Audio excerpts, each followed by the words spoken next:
ओम अक्षयर्मादिव्य कृषि वित्त कृषस्व माता भूमि पुत्रो अहम पृथिव्या। ओम शांति। भारतीय उद्यमिता विकास संस्थान जयंती समारोह के अवसर पर उपस्थित आदरणीय श्री राकेश शर्मा जी, अध्यक्ष भारतीय उद्यमिता विकास संस्थान एवं MD and CEO IDBI bank, आदरणीय डॉक्टर मिलिंद कांबले जी, EDII के गवर्निंग बोर्ड सदस्य एवं रूबी जयंती उत्सव समिति के अध्यक्ष और संस्थापक अध्यक्ष Dalit Indian Chamber of Commerce and industry,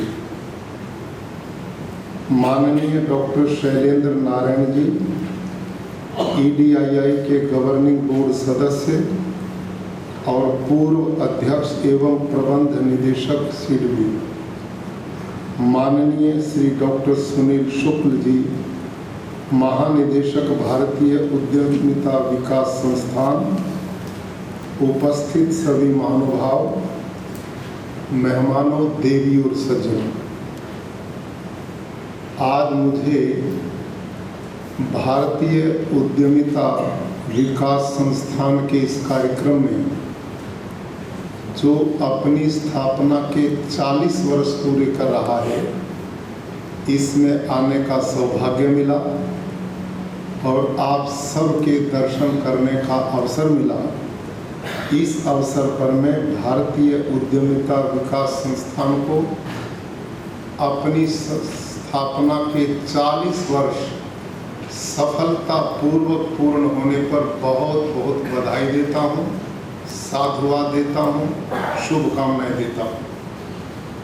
भाई और बहनों, गुजरात की ये धरती उद्यमिता के लिए सबसे उपयोगी भूमि है और इस धरती पर इस संस्थान का बनना निस्संदेह एक नई ऊर्जा का संचार करने वाला था।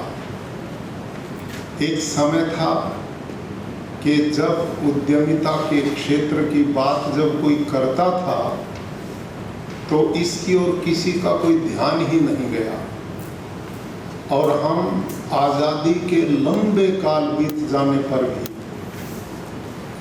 आने वाली पीढ़ियों का न तो रोजगार की व्यवस्था कर पाए, न उनमें आत्मविश्वास पैदा कर पाए, न भौतिक रूप से वो उन्नति विकास जो होना था वो कर पाए, न ग्रामीण क्षेत्र में वो सब काम हम कर पाए। और उसी का परिणाम रहा कि हम अपने संस्थानों में, शिक्षण संस्थानों से डिग्रियां तो बांटते रहे और वो डिग्रियां दे करके हाथ में भेजते रहे, वो सड़क पे घूमते रहे, करें क्या। अब उन्होंने पढ़ लिया, उत्तर पुस्तिका में लिख दिया, इससे आगे व्यवहारिक रूप से जीवन उपयोगी वो क्या बने, इसका कोई ध्यान नहीं दिया। और अभी 4-5 दिन पहले ही मैं न्यूज में देख रहा था जिसमें आंकड़े दिए जा रहे थे कि इस समय आज के दिन भी हमारी जो शिक्षा पद्धति है, जो डिग्रियां बांट रही है, उसमें 60% डिग्री धारक किसी काम के नहीं। उनकी दिक्कत क्या है? उनको काम करने को कहें तो वो कहते हैं पढ़े लिखे हैं। समझ में आई बात? क्योंकि हमारे पास डिग्री है और जब पढ़ी लिखी बात उनसे चाहे कि तुम ये काम कर दो, उनको करना कुछ नहीं आता। अब ये जो इस प्रकार की नस्ल है वो तो बहुत खतरनाक है देश के लिए। आप स्वयं सोचिए, घर वाले कहें ये काम कर ले, पशुओं का कर ले, खेती बाड़ी का कर ले, ये दूसरा कर ले, तो मैं पढ़ा लिखा हूं, और करना उसको कुछ आता ही नहीं क्योंकि डिग्री लिए घूम रहा है। अब ये जो वातावरण इस देश में लंबे समय तक रहा, इस प्रथा को तोड़ने का जो सबसे बड़ा काम है वो इसी धरती के महापुरुष आज के प्रधानमंत्री श्रीमान नरेंद्र मोदी जी को जाता है। प्रधानमंत्री जी ने ईमानदारी से इस विषय की गंभीरता को समझा, इसको जाना, क्योंकि वो एक ऐसे परिवार से आते थे, उन्होंने जो प्रैक्टिकल अपनी जिंदगी जी थी, उस जिंदगी में सुधार कैसे हो सकता है, लोगों की जीवन पद्धति सुखमय कैसे बन सकती है, इन सब चीजों को ध्यान में रखते हुए हमारे गांव के लोग, देहात के लोग, बुनकर लोग, दूसरे लोग जो कौशल जानते थे वो भी मिटा दिया। आप याद करो, इस देश को आप यदि अतीत में जाओ तो भारत का एक अनेक नामों से इस देश को जाना जाता है। प्राचीन भारत में जम्बूद्वीपे, भरतखंडे, आर्यवर्त इस देश का नाम था। फिर देश का नाम भारतवर्ष हुआ, मुगल आए तो हिंदुस्तान हो गया। आजकल हम इसको भारत बोलते हैं, लेकिन एक पन्नों में लिखा तो नहीं जाता, लेकिन एक नाम आप सब ने सुना होगा। एक जमाना था जब भारत को सोने की चिड़िया बोलते थे, ध्यान में है कि नहीं? है ना? मेरी क्लास में बोलो भाई, मैं बच्चे पढ़ाता रहा हूँ सारी। हाँ, गुम सुम नहीं बैठना है, ठीक है? तो सोने की चिड़िया कैसे था भारत? उसका कारण था उद्यमिता। इस घर घर के अंदर उद्यमिता थी इस देश के अंदर। ये कोई नई टेक्निक नहीं हम आज दे रहे, आज तो हमें लग रहा है क्योंकि पीढ़ियां बीत गई, कोई चीज नई बताते हैं तो लगता कि अभी मिली है। लेकिन भाई और बहनों, भारत इस उद्यमिता के कारण सोने की चिड़िया रहा। और क्या थी उद्यमिता इस देश में? गांव की जो इकाई होती थी वो शहर पर बिल्कुल निर्भर नहीं थी। जो इस देश के गांव थे, उन गांव में क्या होता था? चर्मकार जूता बनाता था, लोहार लोहे का काम करता था, जुलाहा वस्त्र बुनता था, और लकड़ी का काम तरखान मिस्त्री करता था। इनको खाने की व्यवस्था किसान करता था, नाई बाल के काटने का काम करता था, और कपड़े सिलने का काम दर्जी करता था। यानी कि जीवन की जितनी व्यक्ति को आवश्यकता है वो सभी जरूरतें गांव के लोग अपने अपने कौशल से करते थे, और उनका आदान प्रदान आपस में करके अपनी आवश्यकताएं पूरी कर लेते थे। और जो अधिक माल बचता था बना हुआ, इनके कौशल विकास के द्वारा सब तरह के कार्य, बर्तन बनाने वाला बर्तन बनाता था, ज्वेलरी बनाने वाला वो करता, सब कुछ होता था। इनके प्रयोग के बाद जो सामान बचता था वो शहर के व्यापारी गांव में जाते थे और उस सामान को गांव के लोगों से खरीदते थे। और उस समय भारत के समुद्री जहाज सबसे ज्यादा विकसित थे दुनिया में। वो व्यापारी उस सामान को समुद्री जहाज में भर के सारी दुनिया में उसको निर्यात करते थे, और उस निर्यात के बदले कागज के रुपए नहीं लेते थे, वो सोना लेते थे। कागज के रुपए नहीं, सोना लेते थे, और सारी दुनिया का सोना इस देश में इकट्ठा हो गया। इसलिए इस देश का क्या नाम पड़ा? आप बोलो।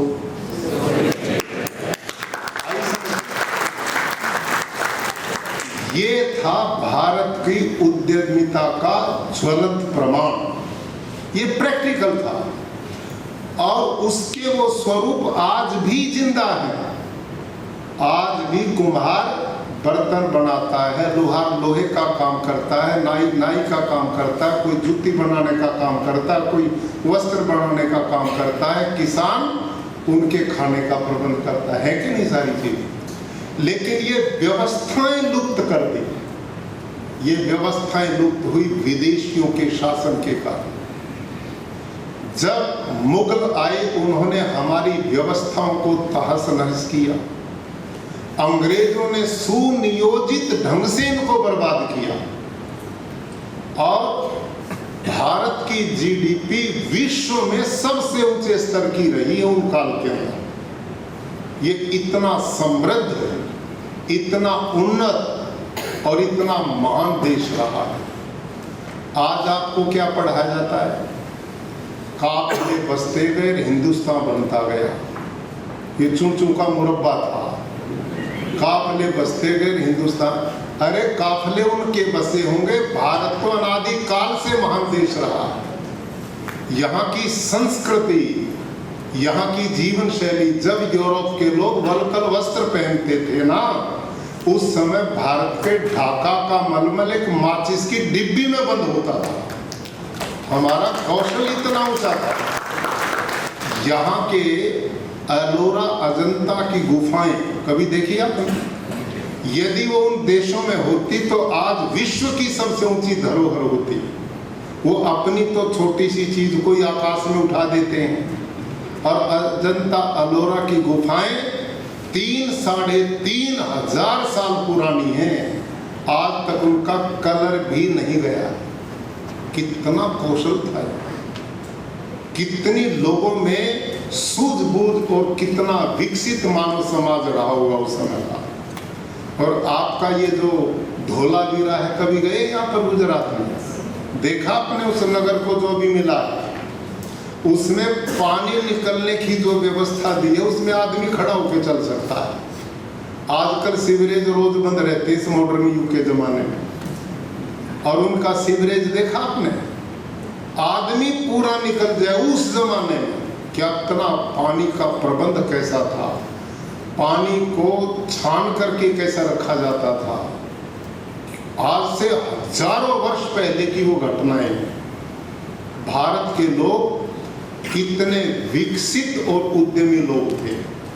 यहाँ तो पाठ ही पढ़ा जाता था, उद्यमेन ही सिद्ध्यन्ति कार्याणि न मनोरथै न हि सुप्तस्य सिंहस्य प्रविशन्ति मुखे मृगा। यहाँ पढ़ा जाता था भाई जीवन जीना है तो मेहनत करो, बिना परिश्रम के कुछ हाथ नहीं लगेगा।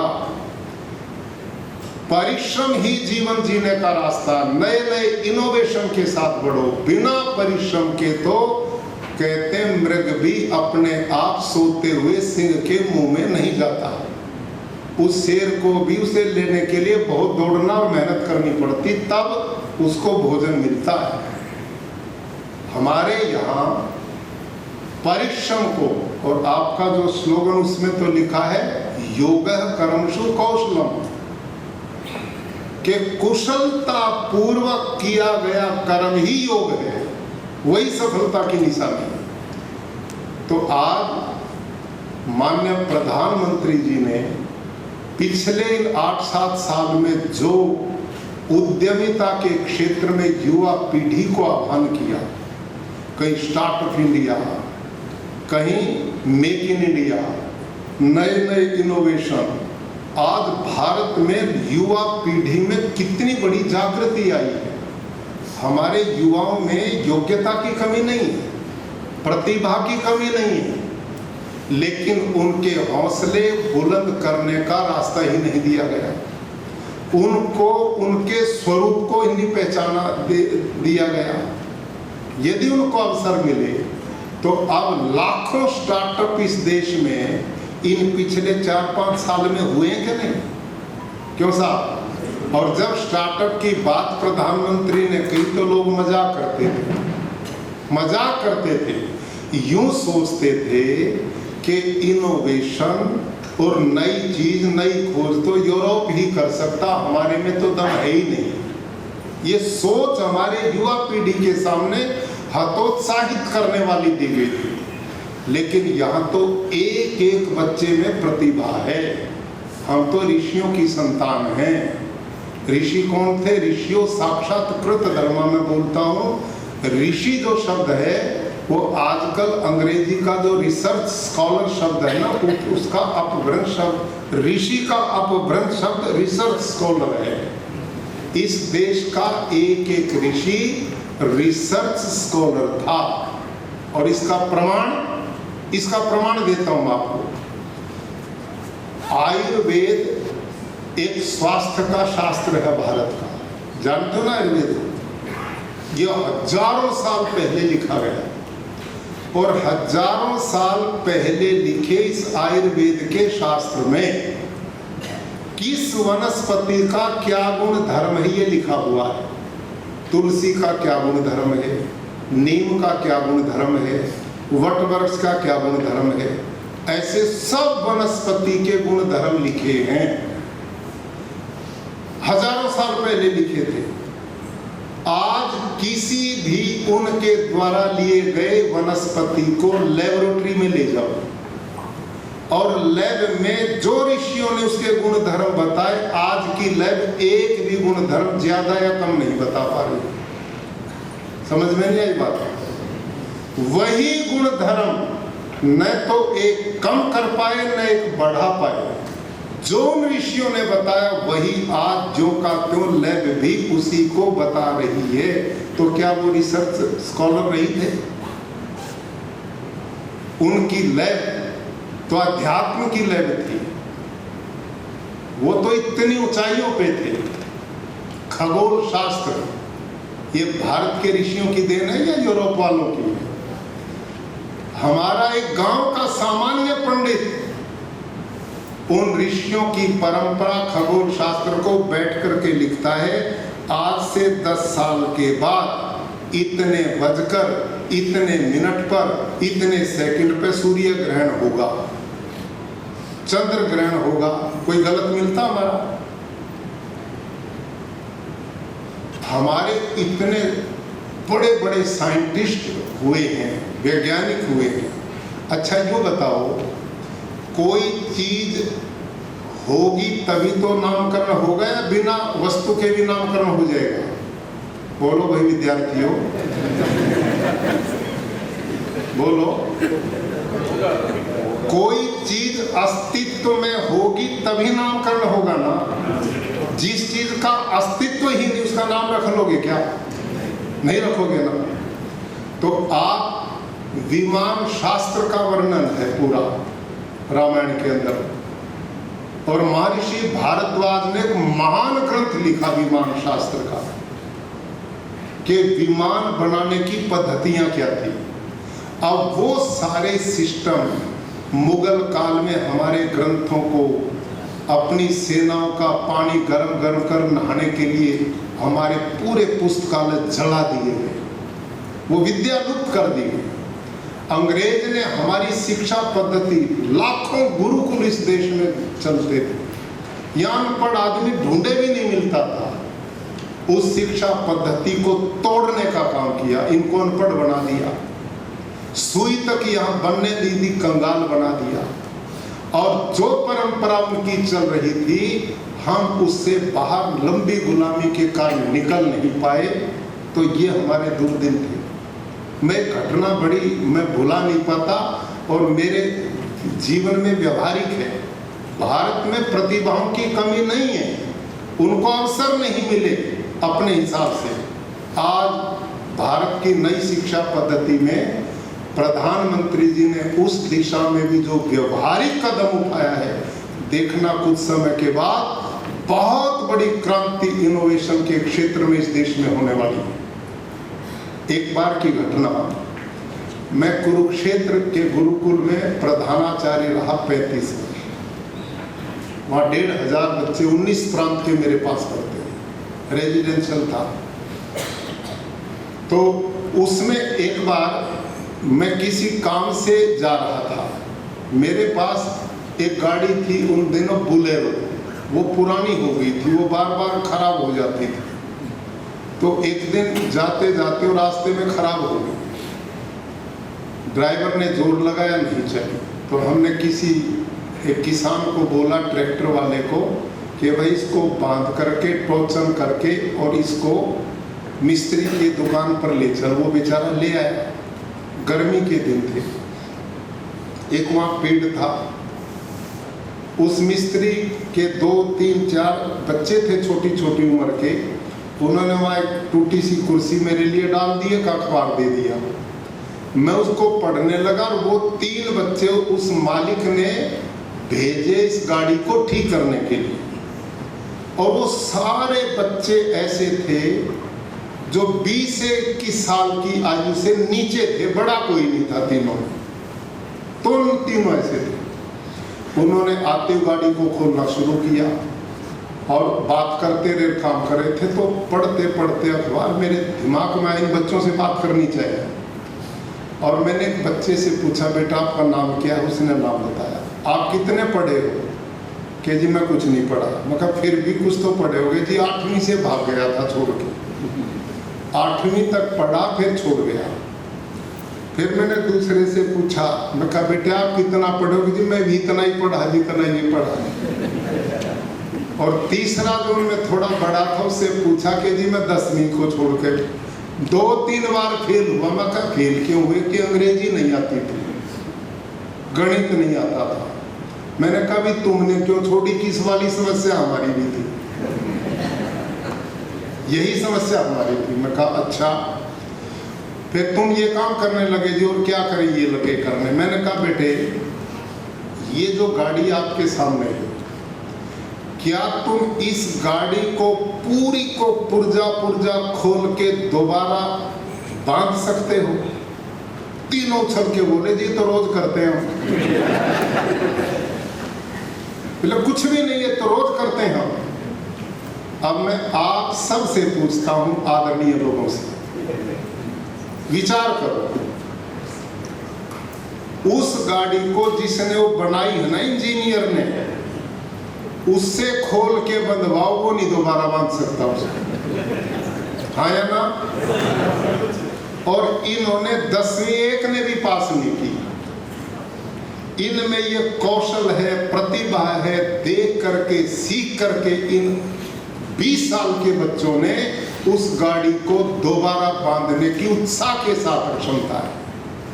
तो इससे क्या सिद्ध हुआ कि हमें जो शिक्षा दी जाती रही वो हमारे व्यवहारिक काम की नहीं है। यदि ये शिक्षा उन बच्चों को उन्हीं की भाषा में दी जाती है और कौशल को ध्यान में दे करके की जाती है, तो इस देश के घर घर में इंजीनियर, डॉक्टर बनाना कोई असंभव नहीं है। यहाँ सब कुछ प्रतिभा है। तो इस प्रतिभा को जो आगे बढ़ाने का काम माननीय प्रधानमंत्री जी ने किया, भारतीय उद्यमिता विकास संस्थान के माध्यम से जो हो रहा है, अब इसके माध्यम से गांव की बहन बेटियों को एक नई प्रोसेसिंग करके वो आगे अपने काम को बढ़ा रहे हैं और नए विकास के रास्ते इसके द्वारा आगे बढ़ रहे हैं। एक अंतिम बात कह करके मैं समाप्त करता हूं। देखो, महापुरुष और सामान्य व्यक्ति के जीवन में एक ही अंतर होता है, केवल एक। क्या?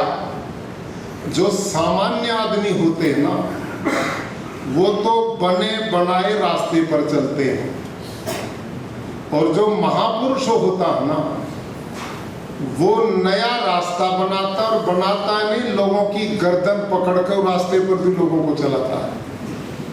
ये है महापुरुष और सामान्य व्यक्ति के जीवन में अंतर। अब तक भारत में जो रास्ता हमें दिया गया वो घिसी पिटी विदेशियों की व्यवस्थाएं, पढ़ाई लिखाई वो दे दी और इस पर चलते रहो। लेकिन प्रधानमंत्री जी ने इस सारी घिसी पिटी व्यवस्थाओं को तोड़कर हर क्षेत्र में हर युवा को, लोगों को अलग रास्ता देने का काम किया है और उस पर चलने का मार्ग दिया है। इसी का कारण है कि 80 साल में हम वो रास्ता नहीं पकड़ पाए जो 8 साल में पकड़ पाए। भारत कितनी तेजी से 11वीं अर्थव्यवस्था से 5वीं अर्थव्यवस्था पे है, और इस बीच में कितनी भयंकर महामारी आई है। यदि इस महामारी में ये महापुरुष ना होता तो हमारी गति क्या होती।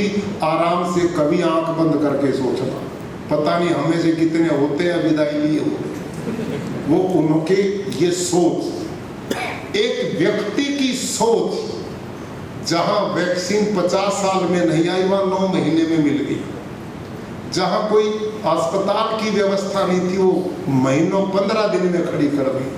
आलोचना तो कोई भी कर लेता है, लेकिन काम इतने बड़े देश में, इतने लोगों के अशिक्षित वातावरण में, इतनी बड़ी संख्या के लोगों में वैक्सीनेशन का इतना बड़ा अभियान दुनिया में कोई नहीं कर पाया। और दुनिया नहीं, हमने खुद हमारे को भी जिंदा किया और दुनिया के सैकड़ों देशों को भी दवाई भेज करके जिंदा करने का काम। आज भारत, मैं भी पिछले दिनों बेंगलोर गया, वहाँ फाइटर जहाज हमारे बन रहे हैं, हेलीकॉप्टर हम बना रहे हैं, इसरो में नए नए आविष्कार का अभियान चल रहा है। कितना बड़ा काम होगा। जो 70 साल में जितने एयरपोर्ट थे इससे डबल इन 7 साल में बढ़ गए। आज सड़कों का जाल देश में बिछ गए। आज गांव के जो सामान्य नागरिक थे उनको उद्योग के नए नए रास्ते, कौशल विकास का अभियान चल रहा है। कौशल शब्द को भूल गए थे। जो पेशेवर लोग थे काम करने वाले गांव में, वो बेचारे अपने काम धंधे छोड़ करके चले गए थे। दोबारा उनको जिंदा करके उनकी आजीविका का प्रबंध हो रहा है, उनके जीवन में खुशहाली आ रही। मेरे देश की संख्या, कल से हमने वर्ल्ड चैंपियन हम बन चुके हैं। बताना संख्या की दृष्टि से वर्ल्ड चैंपियन इंडिया, इतनी बड़ी जनसंख्या और दुनिया का सबसे युवा देश। और इस युवा देश में उद्यमिता को यदि विस्तार से इन बच्चों के बीच में दिया जाए, इस ढंग के संस्थान, EDII जैसे संस्थान बने, तो हम आने वाले विश्व का पुनः मार्गदर्शन करने की दिशा में बढ़ सकते हैं। अंत में आज मैं पुनः आप सबको बधाई देता हूँ इस आयोजन के लिए, और इस दिशा में भारत तेजी से अंगड़ाई लेकर के आगे बढ़ रहा है और हमारा भविष्य बहुत उज्जवल है। हमारी युवा पीढ़ी बहुत ही क्रिएटिव है, उसमें बहुत बड़ी क्षमता है। और गुजरातियों ने तो जब ये उद्यमिता नहीं थी तब भी कह दिया था, हम नौकरी नहीं करेंगे, हम नौकरी देंगे। याद है क्या? गुजरातियों का तो नारा है। ये तो 6 पे कमीशन आया तो नौकरी की ओर थोड़े बहुत चल पड़े। नहीं, यहाँ के लोग काहे की नौकरी करते, क्यों साहब?